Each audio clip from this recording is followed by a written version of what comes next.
how do you pay up for good businesses? Because the times when these businesses are available, with this margin of safety is maybe when something is wrong, maybe when the market rightly or wrongly thinks that something is off.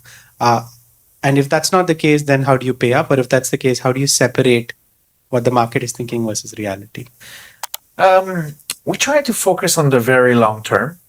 So we try to look 5 years in the future, and we come up, with our best judgment, what we believe the earnings per share should be in 5 years. So let's say Disney, when we bought in 2005, we said, well, we think this company can earn $3 a share in 5 years. And then, if you think that the fundamentals will still be good past those 5 years, we say, well, it probably will warrant a P ratio of, let's say, 20 times.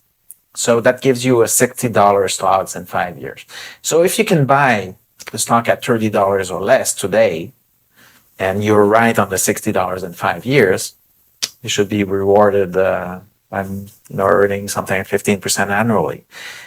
The earning that the company has today is not really relevant to that. So if they earn $1 this year, it looks a little pricey at 30 times, but if you have a long-term horizon and you're focusing on where the stock will be, or the earnings will be in 5 years, in the end, you'll be okay. So having this long-term horizon, I believe, helps you to defocus on the P ratio of today. And it goes the other way. If you find a cheap stock, but you look 5 years in the future and you don't see any growth prospects, there's no real reason to believe that the stock will be higher in 5 years. It can be higher in 3 months just because the P has gone from 10 to 12 times. But we don't try to invest for 3 months. We try to invest for at least 5 years.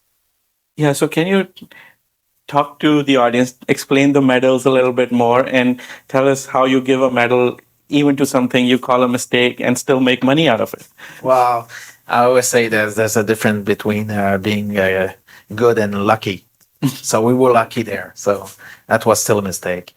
Basically, we make many mistakes, and we only choose 3 to give medals to, bronze, silver, and gold. And most of the time, the mistakes are omissions. Stocks.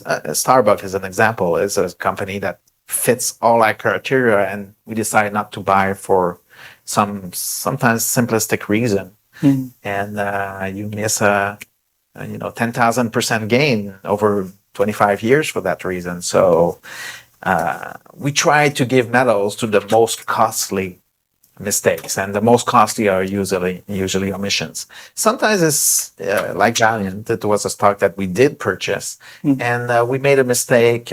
In the case of Valiant, I think we had a lot of confidence in the management, and also at the same time that much more debt than we're usually willing to live with. And we did a kind of an exception to our rules, and it turned out that it was a mistake. So, but you got out way before a lot of the other. Yeah, but the selection was a mistake. So it turned out, in the end, financially it was okay, but that's still a mistake. And that's the hard part. When you look at your mistakes, you want to be very objective and say, well, this is a mistake for those reasons. But some stocks that I didn't purchase that went up 100 times, but you really didn't understand. That's not really a mistake. It's just that you decided that this was outside your circle of competence and you missed it. But that's not really a mistake. It's a mistake when it was in your circle of competence and for some reason you didn't go through the purchase. Or it's a mistake when you thought that the company was in your circle of competence and in the end it was not. So that's basically the 2 reasons a mistake will be in the chapter of the annual letter.